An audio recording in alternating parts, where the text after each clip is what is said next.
देखिए मैं sample size की बात करता हूँ ना, एक का अभी छोटा सैम्पल साइज़ है, यानी कि बाबर आजम 100 इनिंग्स खेले हैं शायद, और दूसरा खेले हुए कोई 300 इनिंग्स। विराट कोहली जब खेलने आते हैं तो आप कमेंट्री करना चाहते हैं, क्योंकि आपको पता है कि आंखों में आंखें डालेंगे और ये इनकी जो शॉट्स हैं वो लाजवाब हैं। विराट कोहली कंपैरिजन मेरे हिसाब से गलत होगा। विराट कोहली जितना फिट एथलीट नहीं है कोई और। सही। लेकिन विराट कोहली ने जिस जगह पे आके परफॉर्म किया वो रिकॉर्ड आप कैसे तोड़ सकते? और उन्होंने इंडियन क्रिकेट को यहाँ से यहाँ ले गए हैं because of his attitude and body language. और बिल्कुल जिस तरह से हम कोशिश करते हैं ना कि ये क्रिकेट इस लिहाज से खेली जानी चाहिए, वो उस पैमाने पे पूरा उतरते हैं। तो वो 100% देते हैं, वो आंखों में आंखें डाल के बात करते हैं ऑपोजिशन से। वो जितनी बड़ी ऑपोजिशन उतनी बड़ी परफॉर्मेंस देते हैं। ऑस्ट्रेलिया से पंगा लेते हैं, इंग्लैंड से पंगा लेते हैं, पाकिस्तान से नहीं लेते, क्योंकि कल्चरली हम एक जैसे हैं, रिस्पेक्ट करते हैं। जी बिल्कुल। तो ये भी पता है उनको कि उनकी बाउंड्री लाइन क्या है। और फिर उसके बाद लाजवाब उनका जो सैंपल साइज है ना परफॉर्मेंस का, वो बाबर आजम से ज्यादा है। सैंपल साइज से मुराद ये कि बाबर आजम ने अगर 100 मैच खेले हैं तो उन्होंने 400 मैच खेले हैं। बिल्कुल। और बाबर आजम का जो रियल टेस्ट होगा कि 400 मैच के बाद क्या इस परफॉर्मेंस को वो लेके जा सकेंगे या नहीं। विराट कोहली ने करके दिखा दी। देखिए बहुत बड़ी बात है कि भारत में सचिन तेंदुलकर को ऑलमोस्ट भुला दे कोई, बिल्कुल, और एक नया सुपरस्टार निकले जो कि उसके लेवल का या उससे बड़ा हो, क्योंकि इनसे बड़ा रन चेजिंग एसेट भारत को नहीं मिला। और सर आप बिल्कुल एक बात बिल्कुल ठीक कह रहे हैं कि मतलब आपका असल इम्तहान वो होता है कि जब आपने एक लंबी इनिंग खेली हो और उसके बाद भी आपकी परफॉर्मेंस वैसी रहे, क्योंकि अक्सर लोगों की कुछ सालों के बाद परफॉर्मेंस वैसी नहीं रहती है। और फिर देखिए डिस्ट्रैक्शंस कितनी है वहाँ पे, प्रेशर और किस्म का है। बाबर आजम में प्रेशर है, यहाँ पे फैंस जो उनको उनसे एक्सपेक्टेशंस लगाते हैं। इंडिया में जो एक्सपेक्टेशंस का एक माउंट एवरेस्ट पहाड़ है, और वो आपको फेल होते देखना ही नहीं चाहते हैं। तो वो आप एक पूरी 1 बिलियन या 1.5 बिलियन लोगों की एक्सपेक्टेशंस के साथ फील्ड में उतरते हैं। बिल्कुल। और failure is not an option. फिर आपकी scrutiny, private life, public life, जो आप जिस तरह कपड़े पहनते हैं, जिस तरह एयरपोर्ट में है, किसी ऑटोग्राफ वाले को ऐसे कर दिया, वो हेडलाइन बन जाती है। ऐसे ही। तो इस लिहाज से वो बहुत बड़ा एक उनके ऊपर प्रेशर है compare to what Babar has to go through. और जैसे आपने भी बात की कि जो उसकी यूनिकनेस है वो मेरा ख्याल है चेस करते हुए मैच विनिंग इनिंग्स जो है ना वो उनको ग्रेटेस्ट बनाती है, जो तेंदुलकर से ऊपर लेके गई। तेंदुलकर के स्टैट्स सब जानते हैं। पाकिस्तान के खिलाफ खेल गए वर्ल्ड कप में, वर्ल्ड कप में नहीं खेल गए, मतलब मेरा अमर हो गया ना। कहने की बात यह है कि वो अगर मैच हार जाते तो पाकिस्तान आज कहां से कहां, मतलब वो हमारे लिए ग्रेट रेफरेंस पॉइंट बनता वो मैच। मगर विराट कोहली ने भारत के लिए वो ग्रेट रेफरेंस पॉइंट बनाया कि किसी भी सिचुएशन में मैं मैच जितवा सकता हूं और भारत मैच जीत सकता है। और मेरा ख्याल है कि 300 चेस करने वाली उनकी बेतहाशा इनिंग्स है जो दुनिया में किसी बैटर की नहीं है, कि जिस तरह उन्होंने एक डेकेड के अंदर अपना नाम बनाया। और सिर्फ पाकिस्तान नहीं, ऑस्ट्रेलिया की बात कर लें, फुल शॉट अच्छी खेलता है, ऑन ऑफ। से हमारी सोसाइटी का भी ये मसला है कि हम हर किसी को एक दूसरे से कंपैरिजन करते हैं, लेकिन जो इस तरह के लेजेंड्स होते हैं, मतलब अगर विराट कोहली की बात करें तो वो लिविंग लेजेंड ही है, जिस तरह की उन्होंने मैच इनिंग्स खेली हैं या जिस तरह की उनकी सीरीज चली हैं। बिल्कुल। ये हम सोच नहीं सकते थे कि गेंद ऐसे आ रहा है 150 की स्पीड पर, आप उसको उल्टी शॉट मार के कीपर के ऊपर से छक्का मार, ये मतलब इम्पॉसिबल एंगल्स हैं। तो ठीक है, बाबर आजम को ये टाइटल दिया जाता है कि वो दुनिया के नंबर 1 बैटर है, लेकिन जहाँ पर हम बड़े मैचेस देखते हैं, क्रंच मैचेस देखते हैं, उसमें वो परफॉर्मेंस नहीं कर पाते। नेपाल जैसी टीम और छोटी जो टीम्स होती हैं, जो ज़ाहिर नई टीम्स होती हैं, उन पे तो उनका परफॉर्मेंस हमें अच्छी नज़र आती है, रन्स भी ज़्यादा कर लेते हैं, लेकिन जो मेन मैचेस हैं उसमें उनकी परफॉर्मेंस नहीं होती। लेकिन विराट कोहली ने जिस जगह पे आके परफॉर्म किया वो रिकॉर्ड आप कैसे तोड़ सकते हैं? अगर हमने जैसे कल डिस्कस किया था आपको कि 2022 के एशिया कप में सिर्फ 54 रन स्कोर किए थे बाबर आजम ने, तो अगर मैं 2022 का एशिया कप देखता हूं तो हमारा बाबर आजम ने सिर्फ 10 रन बनाए थे इंडिया के खिलाफ, तो उन्होंने 60 रन किए थे 44 गेंदों पे।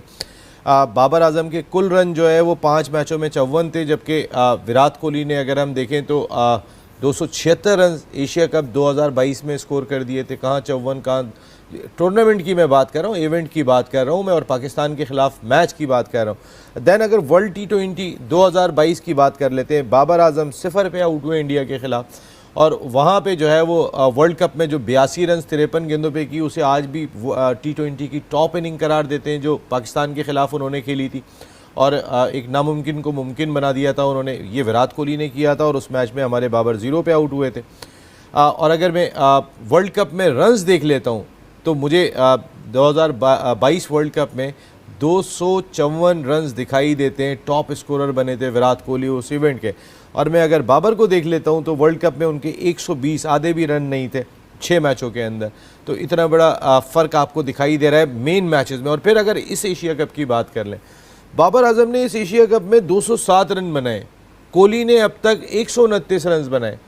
लेकिन जो क्रूशल मैच था, जो मेन मैच था, उसके अंदर कोहली ने 129 में से पाकिस्तान के ख़िलाफ़ जो मेन मैच था उसमें 122 रन स्कोर किए। हमारे बाबर आजम की अगर हम परफॉर्मेंस देखते हैं तो उन्होंने 10 रन बनाए।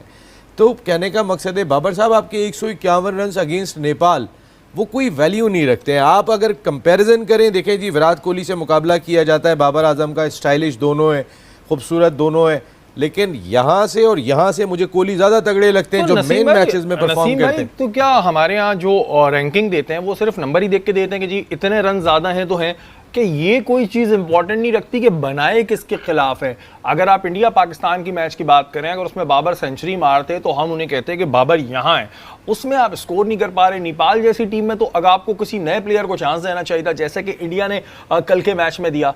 तो ये तो फिर वही बात हो गई कि सिर्फ नंबरिंग का गेम चल रहा है कि जी बस नंबर्स बढ़ाते जाओ, रन्स बढ़ाते जाओ और स्कोर चाहे फिर मैच चाहे कहीं भी जाए। ये बड़ा प्लेयर वो है जो बड़े ओकेजन पे परफॉर्म, बिल्कुल ये चीज इंपॉर्टेंट है। कहने का मकसद है कि उन्होंने ये जरूर बताया कि हम मारते हुए आउट हो गए लेकिन वो लड़ते हुए दिखाई दिए। असली चीज जो होती है वो यही होती है कि आपकी फाइट कितनी है। हम 357 के जवाब में 128 पे आउट हो रहे हैं और 2 खिलाड़ी हमारे आए नहीं। उन्होंने कहा कि हमने आने नहीं। बेहतर करने में हमारा कितना रोल होता अगर वो 25-30 रन आके वो दोनों ऐड कर देते, क्योंकि आप बॉलिंग थोड़ी कर रहे हैं। नसीम शाह हिटिंग अच्छी कर लेते हैं। नसीम शाह का ये है कि वो उन्होंने अफगानिस्तान के खिलाफ भी मैच जितवाया था, तो अगर हिटिंग ही करनी थी तो बोलते कि भाई जाओ अब ग्राउंड में जो तुमने धमाल डालना है डालो। आपको पता है इंडिया कितना रिलैक्स था, इंडिया इतना रिलैक्स था वो तो मैच जीत गए थे। ऐसे में अगर आप 30-40 रन इधर उधर मार के कर देते तो आपका रन रेट श्रीलंका से बेहतर हो जाना था।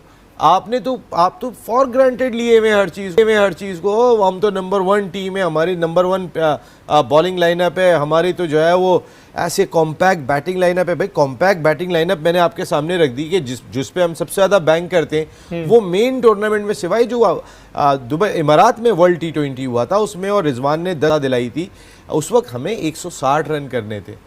देखिए आज इस वक्त आपका और नसीम भाई फिर वही बात होती है ना कि ठीक है आपने हमें 1 फतह दिलवाई, 2 फतह दिलवाई, लेकिन पूरी जिंदगी तो हम उस पर नहीं तकिया कर सकते ना। क्रिकेट तो वक्त के साथ चल रही है, जैसे वक्त अभी गुजर रहा है तो चलता रहेगा। तो आपकी परफॉर्मेंस की बड़ी ज़रूरत होती है, आपकी अपनी परफॉर्मेंस पे भी बहुत सवाल उठ रहे हैं। तो उन्होंने बोला कि हमारी टीम तो 50 ओवर की है ही नहीं, ना इस एशिया कप में आपके सामने हमने पूरे 50 ओवर खेले, ना हमारी बॉलिंग ने पूरे 50 ओवर करने की बात की है।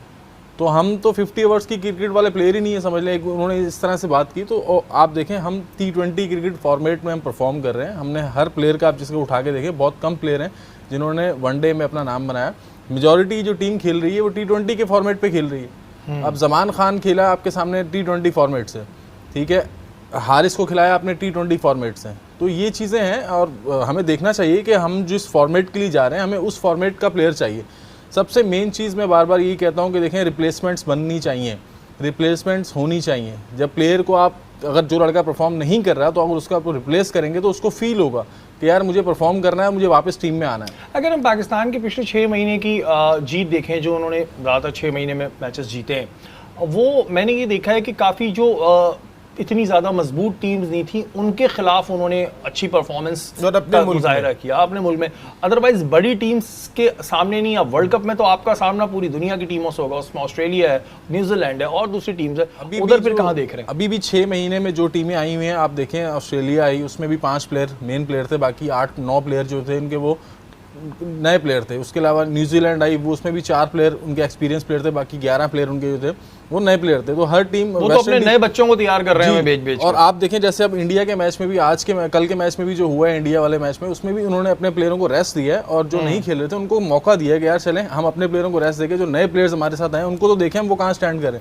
तो ये हर टीम का एक सिनेरियो होता है, हर कप्तान को ये चीज़ पता होनी चाहिए।